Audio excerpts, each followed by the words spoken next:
Thank you all. I'd like to point out that of the 39 signers of the Constitution, over 3/4, 30 of them, were U.S. veterans. And so you guys were there at the beginning. You've defended it for 237 years now, and you're here tonight, and we appreciate it. So let's start off with the Pledge of Allegiance. We'll face the flag.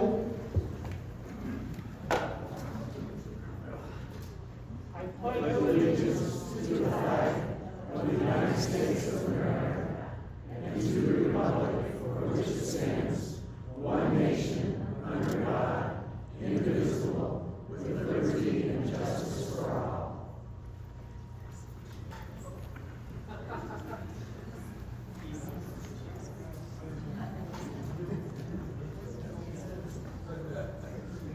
To put on an event this big, we need a lot of help. We've got volunteers. You see them all around the room tonight. But we also have a lot of sponsors. Some of you are individual sponsors. We have business sponsors. Can't list them all. There's too many. But we have boards here on each side of me and on the screen listing the sponsors. So as you go through town, you see people with the schedule. Just thank them for their support. They help make this possible. We've talked about the merchandise table, the silent auction, and thanking all our volunteers. You may have noticed when we were facing the 50-star flag, that we have another flag over here, 38 stars. You can count them. Who knows what the 38th state was? Colorado, there we go. We've got some history buffs. The Centennial State. So in 2 years, we not only celebrate the 250th anniversary of the Declaration of Independence, but we're going to celebrate the 150th anniversary of Colorado. So that is provided by Barb Stemple. She used to own the building where the sagebrush is, where Pancho and Lefties used to be. And she lets us use that beautiful, authentic flag every year. So thanks, Barb.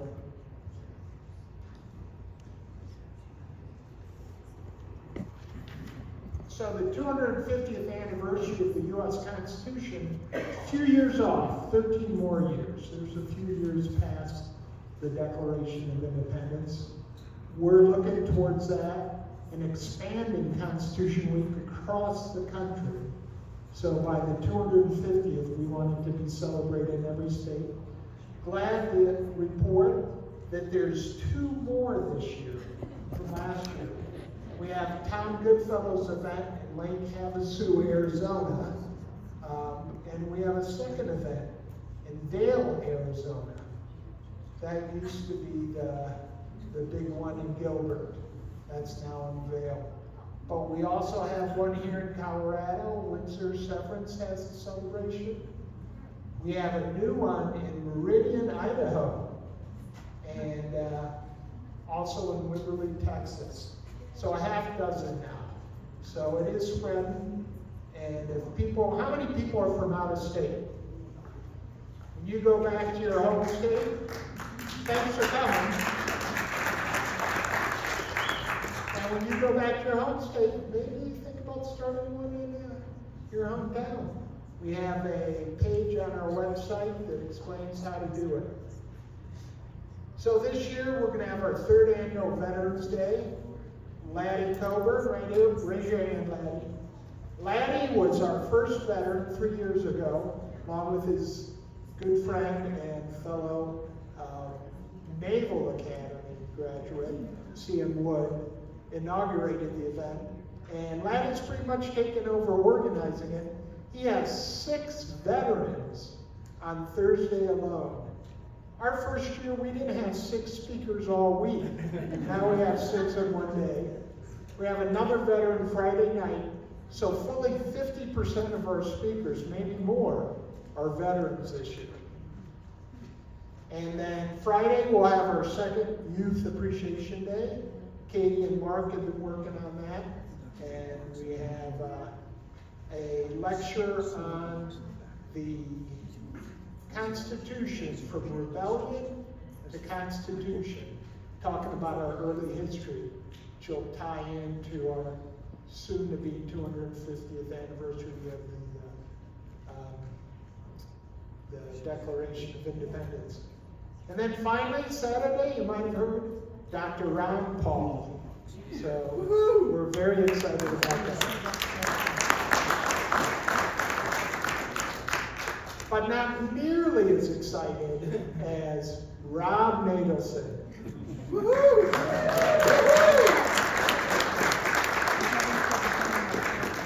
The only speaker this year who was at the first Grand Lake U.S. Constitution 13 years ago. Who attended those events? Anybody here in the crowd? Wow, quite a few of you. Nice, thanks. It's good to see y'all. I wasn't in here the first year. I wasn't involved in the second year. So Rob was here the first year, and for 12 years, 12 out of 13, him and Tom Cranor were there tied. And along with Brian Blumenfeld, those three speakers have done almost 30 lectures over the last 13 years. So thank those three guys. Rob Natelson is a senior fellow in constitutional studies at the Independence Institution in Denver. He's a former law professor. He's recovering. He has written widely on constitutional law and history. His research into the Constitution's meaning has been cited 39 times by Supreme Court justices since 2013, including 11 citations in 2023 alone.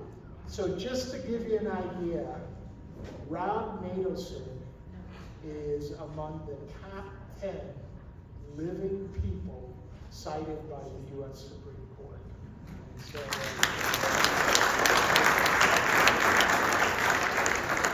I think that's pretty impressive. He has extensive experience in business, journalism, and politics.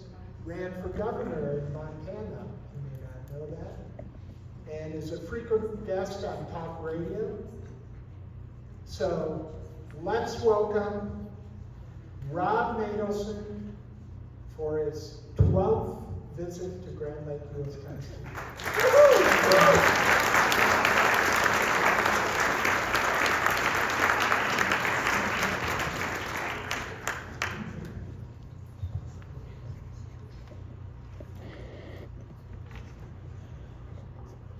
Thank you for the opportunity to speak about my favorite document to my favorite audience in my favorite place.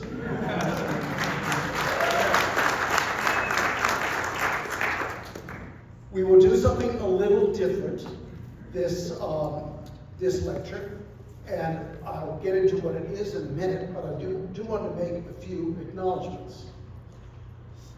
The content of my talk is based upon an article that was written for a peer-reviewed journal called the British Journal of American Legal Studies. It's actually published in Birmingham, England, and it's edited by a woman named Anne Richardson Oates, who has been very open in the way that some law review editors have not been to articles that don't necessarily toe the woke line. And so we're very grateful for the British Journal of American Legal Studies and for her editing it. Betty I also want to introduce my wife Betty, who's standing up there.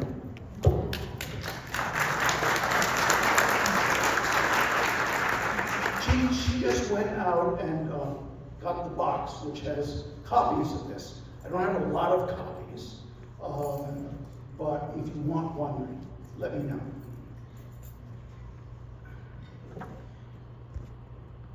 Obviously, this particular topic is potentially hot right now because of what has been going on the southern border. And not just what is going on the southern border, but also the aggressive actions that Governor Abbott of Texas is taking to try to counteract what is going on in the southern border, often going head-to-head in litigation and sometimes in other ways with the Biden administration. Other governors also have been exploring ways in which they can stem the tide of illegal immigration. Now, I will say something that should be obvious, and I shouldn't have to say it, but I will. This is not a talk against immigrants, right? Almost all of us are descended from immigrants. My mother was an immigrant. My father's parents were immigrants. That's part of what makes us America. When I speak of immigration, I'm not talking specifically of illegal immigration, entrance into the country against the laws of the United States. So just to make that clear. Now, I promised a second ago to say that we're going to do something a little different this time. We're actually going to play constitutional scholar.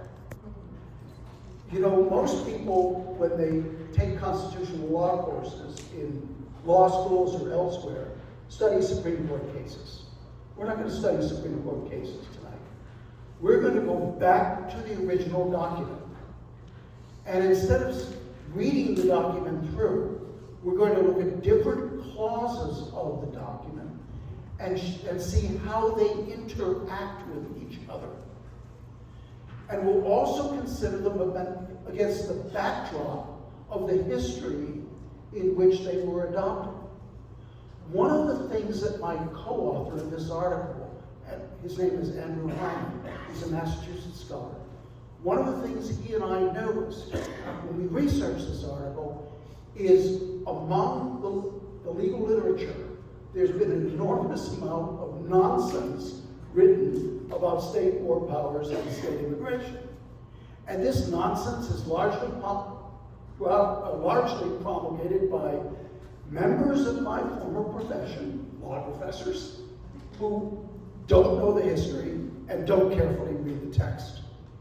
So we're going to actually trace the different sections and the history bit by bit. Be sure that you have a good view of the PowerPoint, because you will not be happy if you can't read the words on the PowerPoint.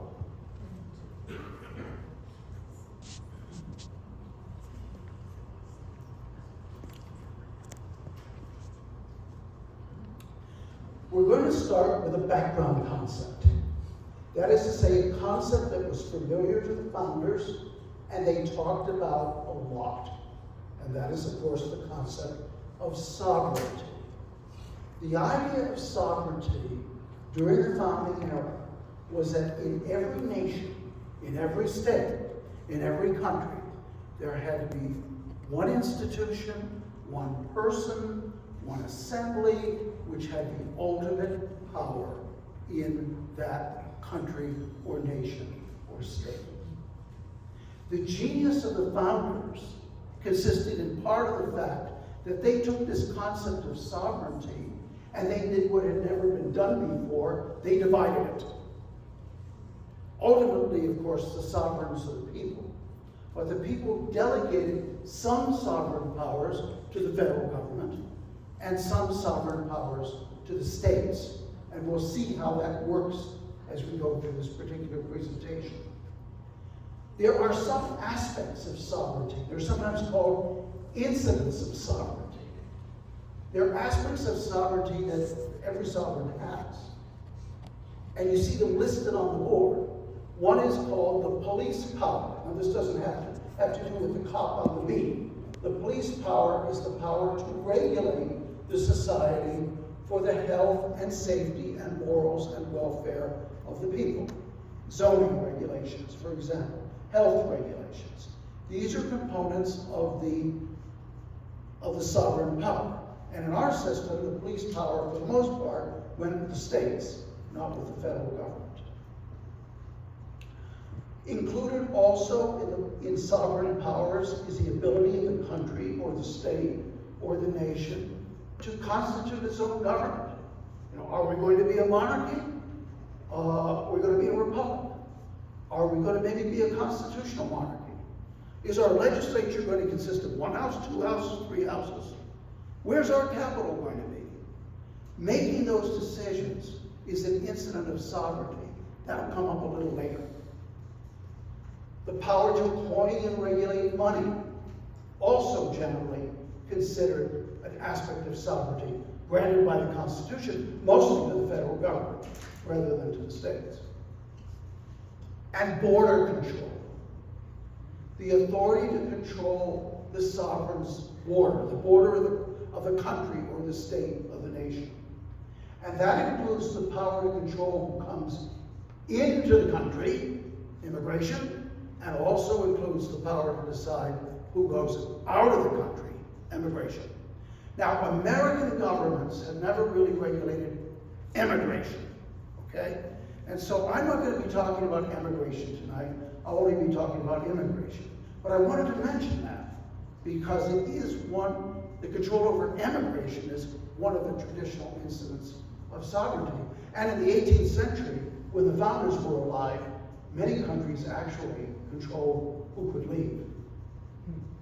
And then finally, big part of the discussion tonight, the power to wage war. The power to wage war has traditionally been viewed as an incident of sovereignty. And there are others too, but that's a good sampling.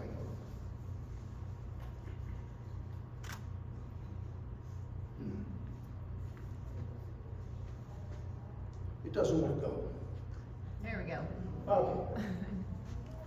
Now, about war. In the Founders' generation, and this is actually still true today, in the Founders' generation, some wars were considered just and some wars were considered unjust. We're not going to talk about unjust wars. You know, an unjust war would be, that country has a lot of coal resources. Let's conquer it. That would be an example of an unjust war. We're not going to talk about unjust wars tonight. Just wars, on the other hand, were divided into offensive wars and defensive wars. An offensive war was one that was waged maybe to deter somebody from doing something bad to you. You know, these people are maybe constantly infiltrating your border, sending spies and killing your citizens. So you undertake an offensive war to get compensation or to deter them or to punish them. Generally speaking, during the founding era, for a country to wage offensive war, the country had to first adopt what was called a declaration of war. This actually goes back to Roman times. The Romans took this very seriously. Denuntiatio belli, the declaration of war. The Roman envoys would go to the border and announce why the Roman people had decided to go to war against the people on the other side of the border. So this has become a well-accepted part of international law. If you want to wage offensive war, you should precede that with a declaration of war. There we go. Good. The other category, defensive war, is waged to protect yourself, to protect yourself against an invasion, or to protect yourself against insurrection. So, for example, the Civil War in the United States was waged by the North against insurrection. That would meet the category of a defensive war. If there are Southern sympathizers here, I'm sorry. Similarly, if you're being invaded and you're responding to the invasion, you are waging defensive war. Traditionally, the declaration of war is optional. To defend yourself, you don't have to declare war. And let me tell you why that's relevant. Some people look at the Constitution and they see the Constitution says that only Congress can declare war. And so they assume that all conflicts have to be approved by a declaration from Congress. Well, that's not true. Defensive war can be waged without a declaration. It's optional.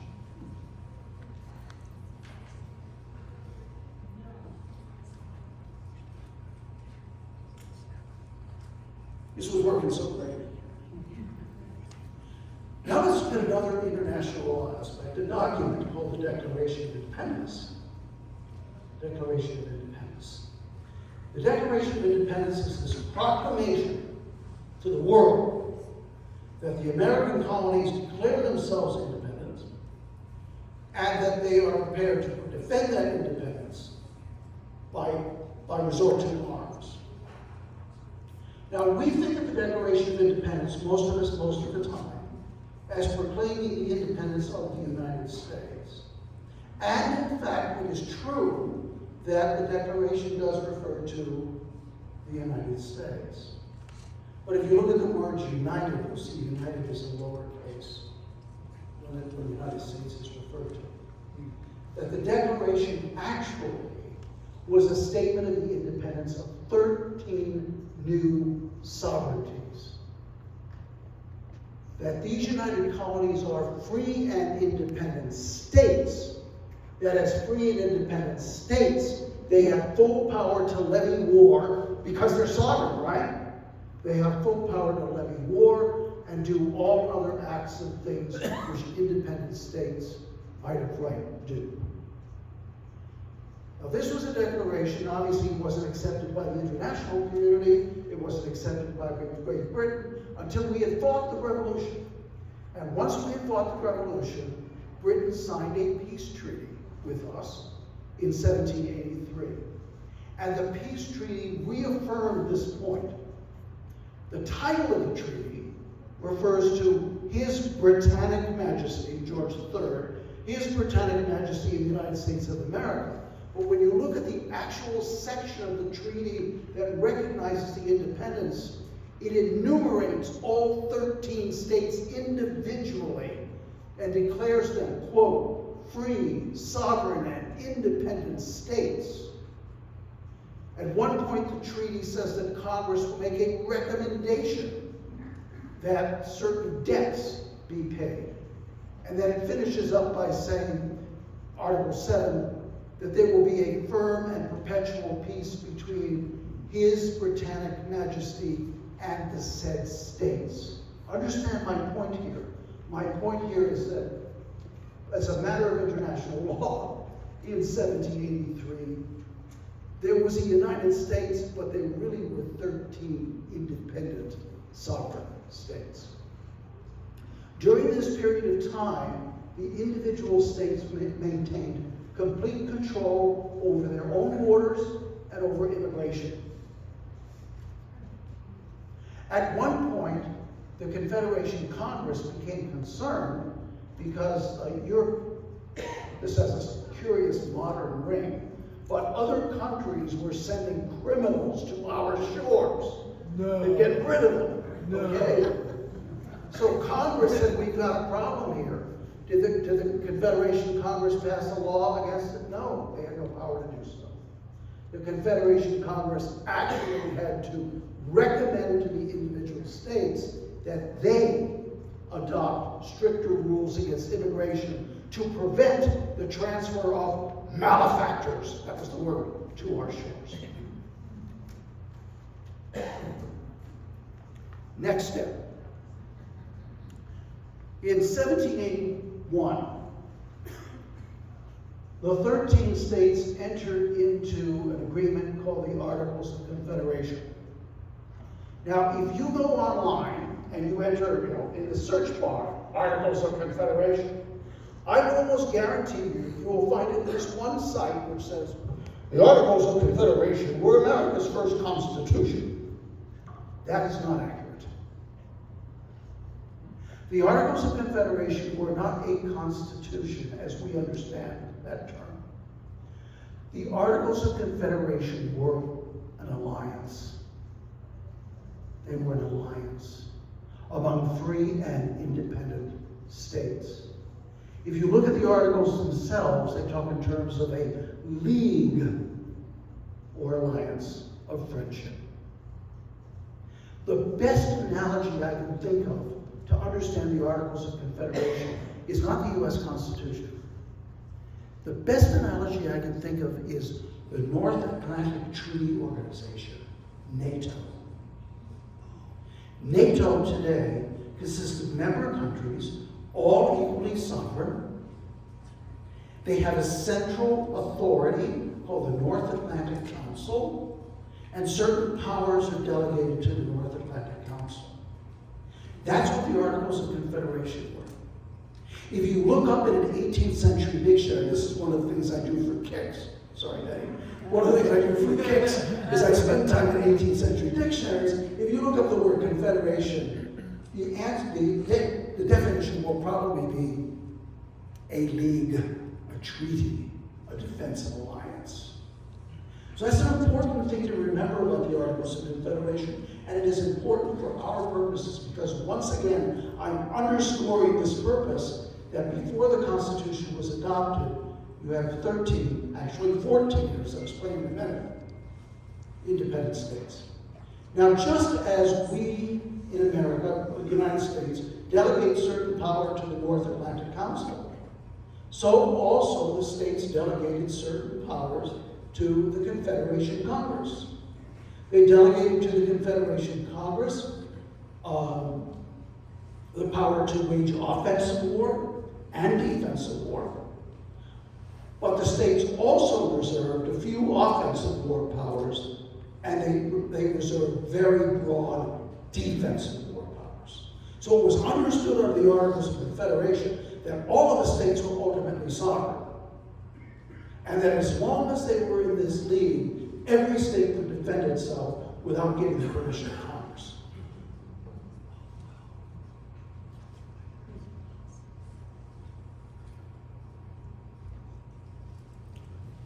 The Constitution was written in 1787. The Constitution is fully ratified in 1788. The Constitution comes into effect with a meeting of Congress, the new federal Congress, in the spring of 1789.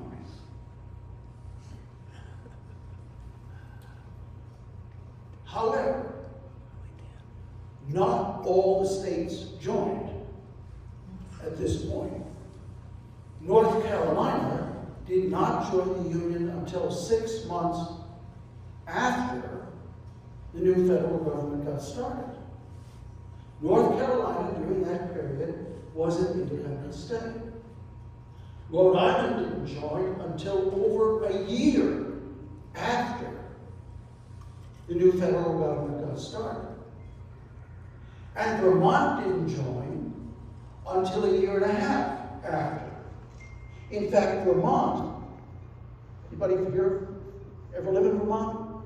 Vermont was an independent republic for 14 years, from 1777 until 1791. Can I emphasize this to say that while these states were independent, all of them retained full sovereign powers.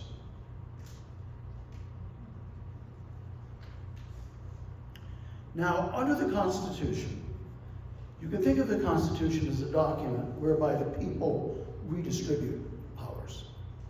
They give certain powers, certain listed powers, we say enumerated powers, to the federal government. And they leave the rest of the states. And let's see what happened with respect to immigration. Congress received the power to control immigration. The clause is up here on the screen. Congress shall have power to define and punish offenses against the law of nations. For many years, the courts and constitutional commentators kind of knew that the federal government had power to control immigration, but they were unable to identify what part of the Constitution actually gave Congress the power to regulate immigration. So several years ago, a constitutional scholar, modesty forbids me from mentioning his name, wrote an article also in the British Journal of American Legal Studies pointing out that this clause includes a grant of power to Congress to regulate immigration. Why? Because coming across a border without a sovereign's permission is a violation of the law of nations. Immigration and emigration restrictions generally are considered part of the law of nations. People didn't know that background information, so they did not know that this clause, which is called the Define and Punish Clause, is the source of Congress's authority to control immigration. Notice that this slide tells you that this power, however, is non-exclusive. What do I mean by that? By saying it's non-exclusive, I mean that while Congress has the power to control immigration, so do the states. Because the Constitution never took the power to control immigration away from the states. It never said states may have no authority over who crosses their borders. It did give supreme authority over the subject to Congress, that's true. But it did not take away the subordinate authority enjoyed by the states. We know this in part because of the 10th Amendment, which I'm sure some of you could recite by heart. That which is not given to the federal government, denied to the states, is retained by the states. But it's not just a matter of the 10th Amendment. There actually is a specific clause in the Constitution that refers to the state power to control migration or immigration. Usually, this particular clause is discussed because it's relevant to the slave trade. But it's not just about the slave trade. The importation of people refers to the slave trade. Migration refers to free immigration. The migration of such persons as any of the states now existing shall think proper to admit shall not be prohibited by Congress. It's a recognition that the states have authority to regulate their own borders. Again, it's subordinate to that of Congress, but it does exist.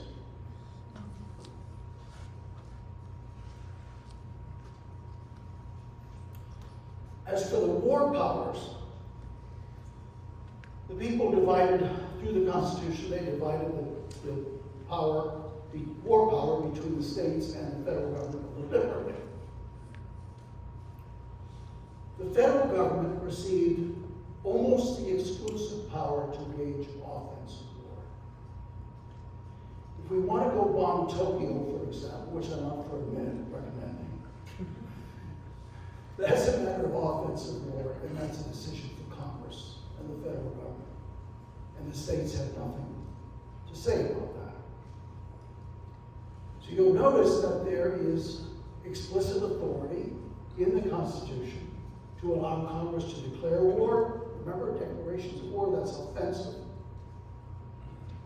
To raise and support armies, to provide and maintain the Navy.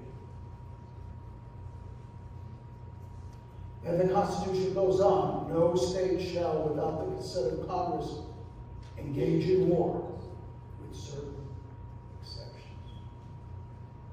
So generally speaking, the authority of states is not to wage offensive war, at least without the consent of Congress.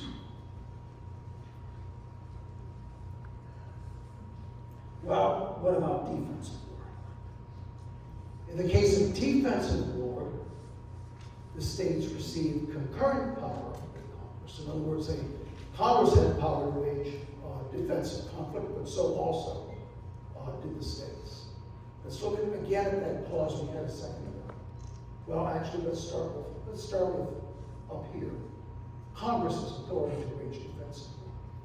The Congress shall have power to provide for calling forth the militia to execute the laws of the Union, suppress insurrections, and repel invasions.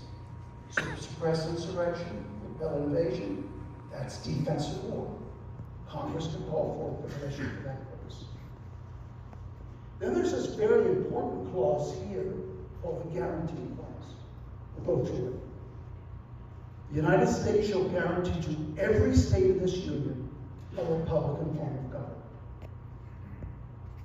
and shall protect each of them against invasion, and on application of the legislature or of the executive, when the legislature cannot be convened against domestic violence. This gives the federal government power to protect the country against invasion, to protect the country against insurrection. And it also imposes a duty upon the federal government to do so. One of the major complaints that Governor Abbott has of Texas has, is that he says his state is being invaded. He has asked the federal government to honor its commitment to protect the state against invasion, and the federal government refuses to do so. That's his case. He claims that the federal government, in other words, is violating the guarantee clause.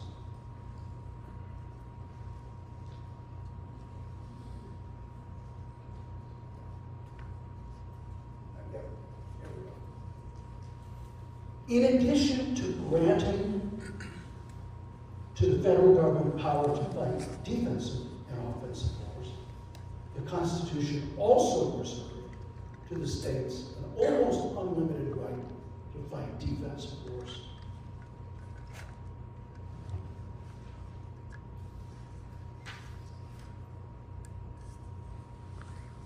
Let's take a look again at a clause we just saw a minute ago.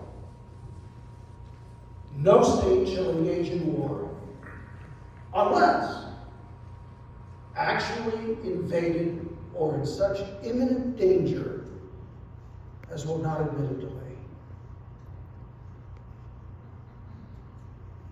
Let's put that in positive terms. Flip that into the positive. A state may engage in war if actually invaded or in such imminent danger as will not admit of delay. I mentioned that when we first started this project, we found that a lot of nonsense had been written about state war powers. One of the bits of nonsense written is states have no war powers, or the state war power is just limited to a few weeks until Congress can respond. It's not what the Constitution says, is it? The state may engage in war if invaded or in imminent danger of invasion. Notice that this power is not granted by the Constitution. We came across another article which said the states were granted war powers by the Constitution. No, that's not what's happening here. The states are retaining, they're preserving war powers that they had from back when they were independent countries. And the Constitution is not messing with it. So the Constitution doesn't grant the authority to a state to fight defensive war as a matter of grace. The states have always had that power, and they've always retained that power, all through history.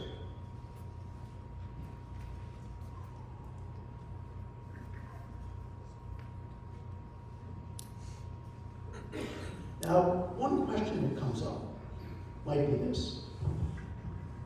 Well, granted that the states have the power to control immigration, and the federal government also has the power to control immigration, and that both entities have the power to fight defensive war, isn't it also true that under the Supremacy Clause, if Congress acts under one of its powers, it's the supreme law of the land, so long as it acts within its powers? Let's think of a hypothetical where Congress decided to pass a law which said that there will be free and open immigration into Colorado. Immigrants can't come into anywhere else, right? But they can fly into Colorado as they wish, in any volume. And let's assume that this is a law passed by Congress, and it is signed by the president. Obviously not Colorado's. Does that mean that because the federal law passed under the Constitution is the supreme law of the land, that Colorado can't fight back? Does that mean that Colorado in that case has to just cave? By the way, this is not entirely a hypothetical. Does anyone remember a few months ago, folks in the Biden administration were talking about an open Texas policy or a stay in Texas policy. Immigrants could come in freely, and that would be fine so long as they stayed in Texas. So we hand over to Texas to them. That information that's been suppressed. You can't find it on the internet anymore. I tried, but it was true. They actually were considering that policy. So does that mean that Governor Abbott in Texas has to simply say, okay, we're, forget the Alamo, And the answer to the question is no, it does not override the state's power to defend itself. The United States Supreme Court has said on repeated occasions that there are some powers, some prerogatives that are so tied in with state sovereignty that the federal government, even in the exercise of its proper powers otherwise, may not override. Take a look at that first one, Coyle versus Smith. This is a fun one for me because I spent a little time. My first academic appointment was in Oklahoma. This is what happened. In 1907, Oklahoma was admitted to the Union, and Congress agreed to admit Oklahoma into the Union. But Congress said that for the next few years, I forget exactly how many years, the capital, it's a condition of your entry into the Union, that the capital must be at Guthrie. So Oklahoma comes into the Union, and Oklahoma's the first thing they decided, we don't want our capital in Guthrie, we want our capital in Oklahoma City. So they move the capital to Oklahoma City. So somebody sues. Congress legitimately admitted the state into the Union. Congress legitimately put conditions on the admission, and one of those conditions was the capital for several years must be in Guthrie. And the U.S. Supreme Court says no. That's not enforceable against Oklahoma. Oklahoma is a sovereignty, or if you prefer, a semi-sovereignty. And an incident of sovereignty is you can choose your own capital. Sorry, Congress, sorry, residents of Guthrie, but OKC is where the capital is going to be located. That was one instance. The second case I've got on the board, Congress passed an environmental law.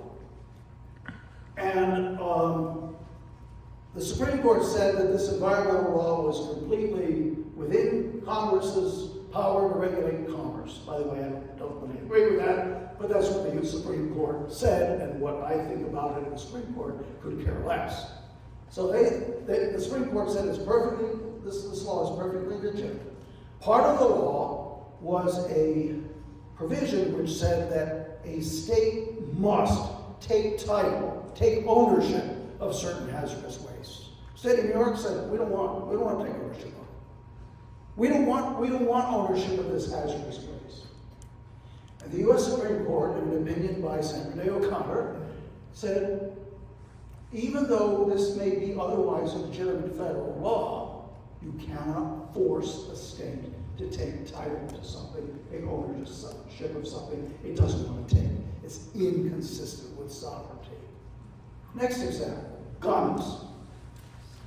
You may remember that during the Clinton administration, a law was passed which said that we're going to have background checks.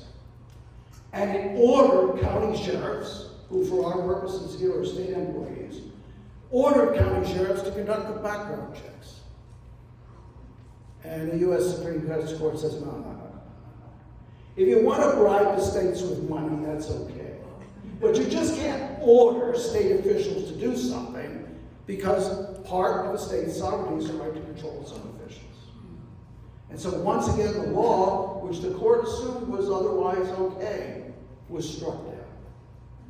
So you can imagine what would happen to a law which said that a state may not defend itself against a mass number of people coming across the border. It would not be sustained.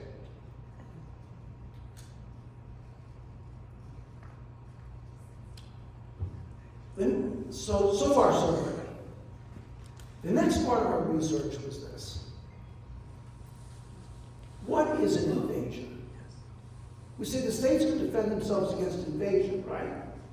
We say the federal government is obligated to protect the states against invasion.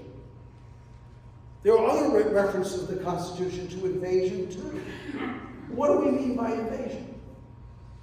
Well, I know what I think an invasion is, but that's not relevant. What's relevant is what the Constitution means by the term invasion.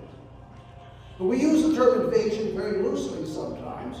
Sometimes we talk about an invasion of mosquitoes, right? Or the college kids are invading Fort Lauderdale. It's spring break. But that's probably not the way invasion is used in the Constitution. Sometimes we use the term invasion very strictly to mean only a military operation of one country crossing the border of another with an armed force, as in the Nazis invaded France, right?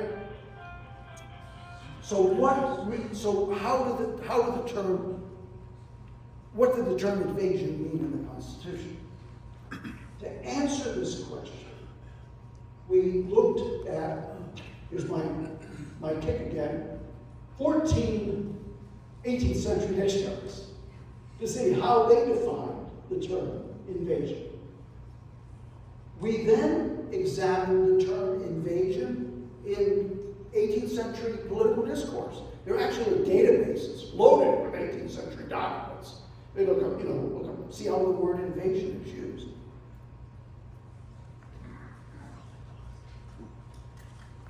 We discovered that in political discourse and in the Constitution, invasion meant three things. First, it obviously meant invasion by military force, right? As in the Nazis invade France, or if you prefer, Britain invades France. So that's clearly one meaning. The second meaning referred to hostes humani generis. Hostes humani generis. The Latin means enemies of the human race.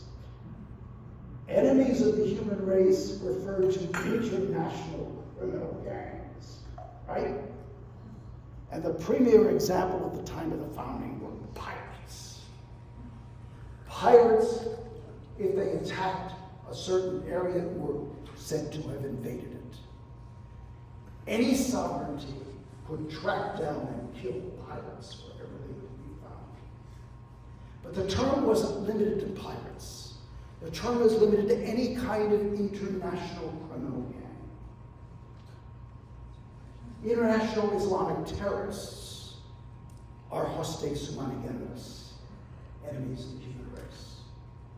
The Mexican drug cartels, drugs and people and personal trafficking, people trafficking, they're enemies of the human race, as the founders would have defined the term.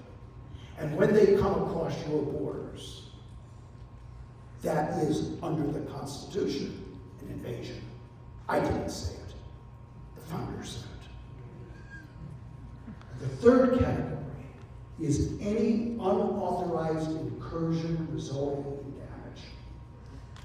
And this can include, obviously, peaceful but unauthorized immigrants can constitute an invasion.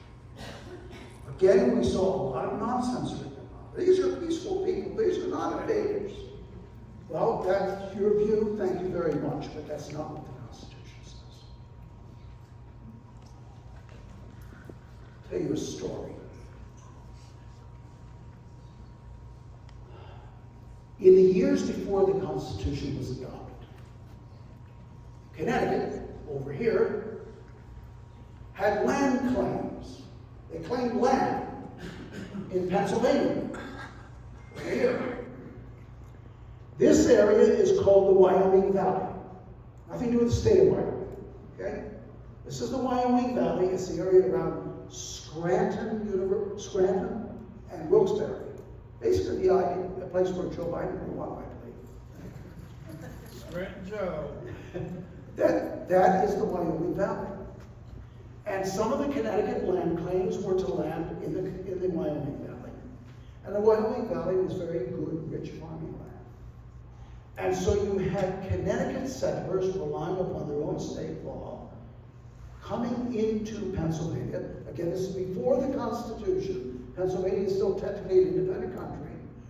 In fact, this happened in colonial times too. They keep coming in and they come in violation of Pennsylvania law. They're peaceful. All they want is land to settle. Ben Franklin referred to this peaceful but unauthorized incursion as an invasion. One of the framers of the Constitution specifically referred to unauthorized, although peaceful, immigration as invasion. Subsequently, the Pennsylvania state government, about I think 1783, passed a resolution which it sent to the Confederation Congress, in which it also characterized unauthorized but peaceful entry into Pennsylvania territory in violation of Pennsylvania law as an invasion. So here you have, this is only one example of specific use among the founders of invasion to cover illegal immigration.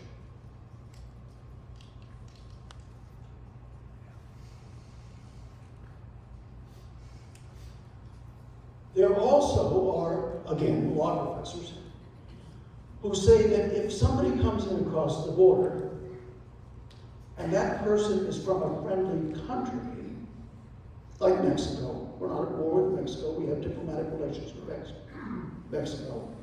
The person comes across the border from a friendly country. For international law purposes, that person is an alien friend. I mean, if hypothetically, a Japanese couple comes here as tourists to visit the United States. They're alien friends. That's the technical international law term. If they come from a country we're at war with, they're alien enemies. So the law professorial argument goes that if they're from a friendly country, they're alien friends, and we can't act too rudely toward them. We can't deport them. We can't incarcerate them because they're alien friends, just like we can't incarcerate the Japanese couple for no reason. So my co-author and I went back to examine this idea of what's an alien friend, what's an alien enemy.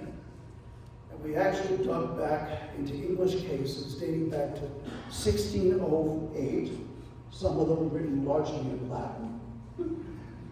And we not only studied the 1608 case, but all the subsequent cases to find out what the founders how they would have classified somebody who was in this country illegally, but from a friendly country. And the answer is the common sense one, which is, you're in this country in violation of our laws, you're an alien enemy. And that means that the government can act toward you in ways that it could not act toward an alien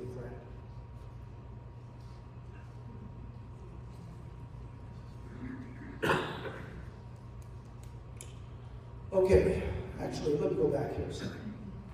The next question we asked ourselves is, okay, the states have defensive war powers. The states believe they are being invaded by people who are coming into the country in an unauthorized way. They also believe that they're being invaded by enemies of the human race, plus they against us. What is it that a state may do to prevent this? I'm going to, just for the sake of conciseness, I'm going to quote from the article. Thus, under the Constitution, a state facing an imminent or actual invasion may issue warnings against further invasion and erect barriers at the border.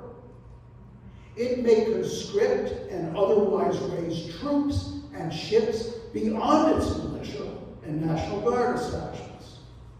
It may deploy those troops in all ways traditionally characteristic of defensive war. It may create internal checkpoints, fight the invaders within the state, repel them at the border, or return them whence they came. In the course of military operations, state armed forces may capture invading combatants and seize their property, or kill them if they refuse to surrender their arms.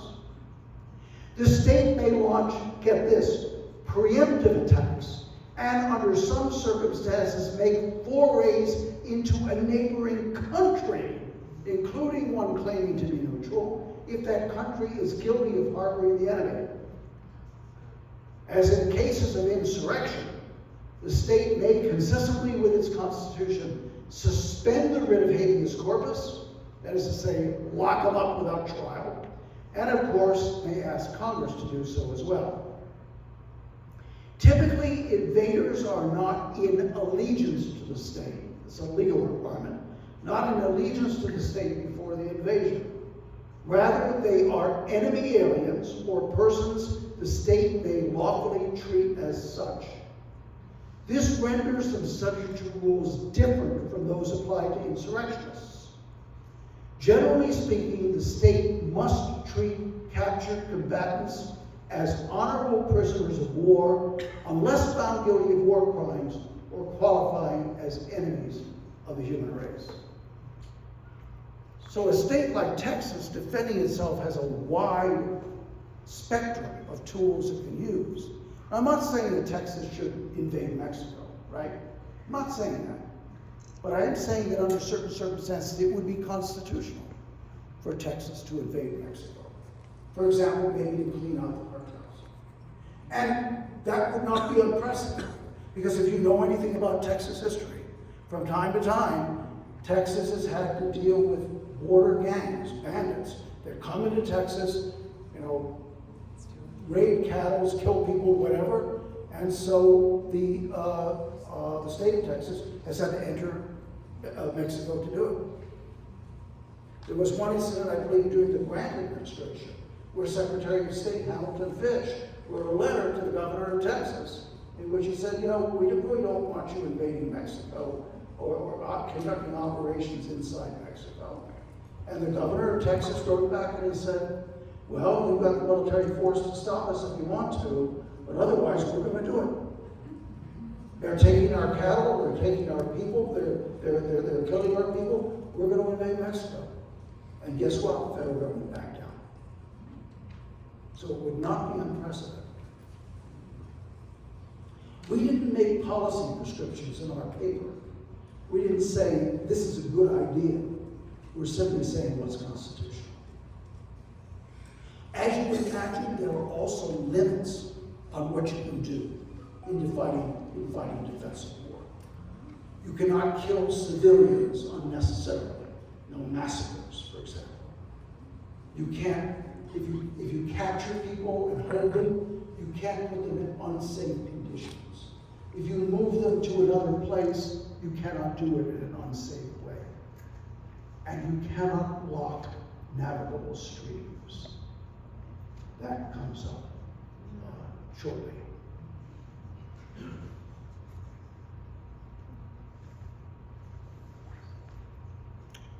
Say a few things about Hostes Humaniganos, pirates, or the Mexican cartels.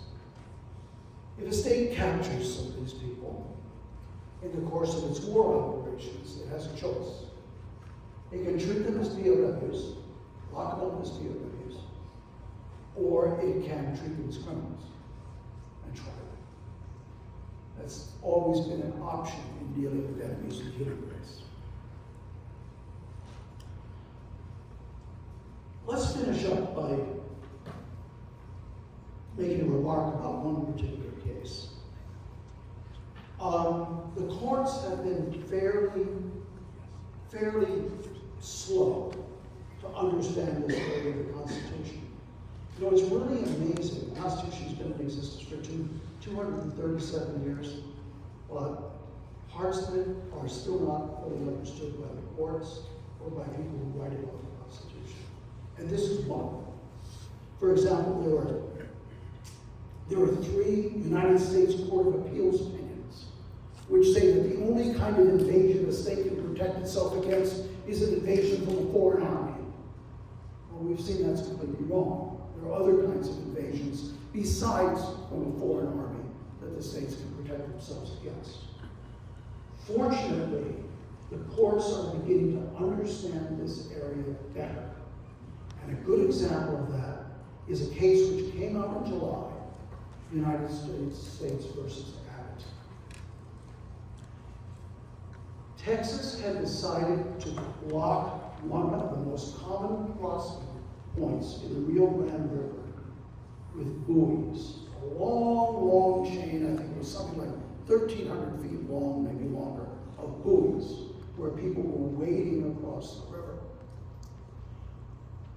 Within a few days of the time that went up, the Biden administration sued Texas, saying, if Rio Grande is a navigable stream, take those buoys out.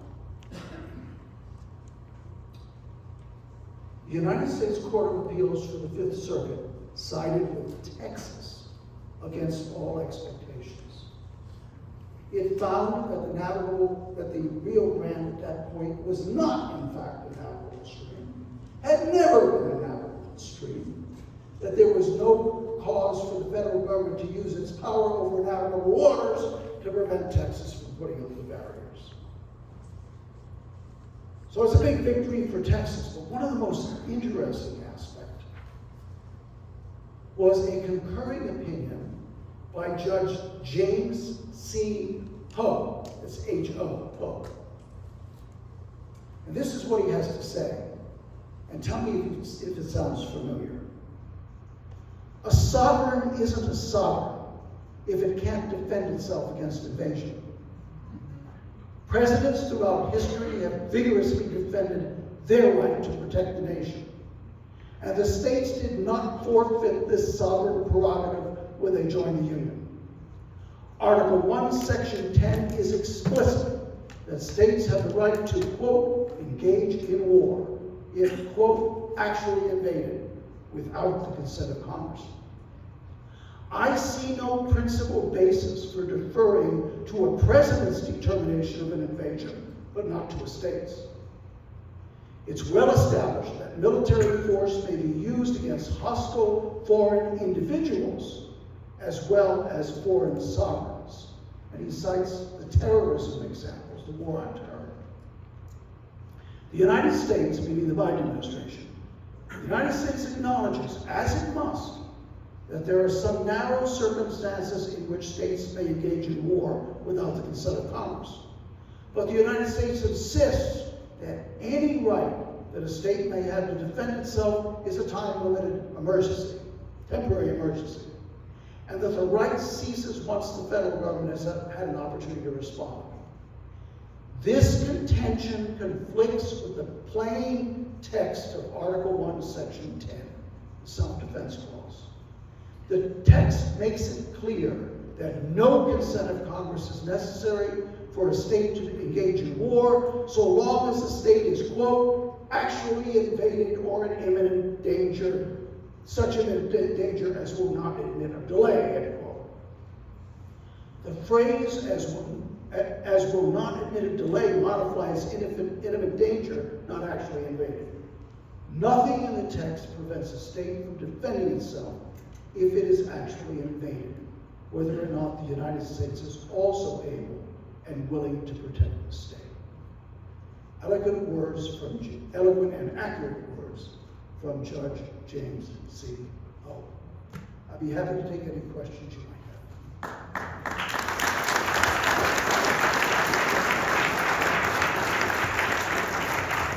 Yes, sir.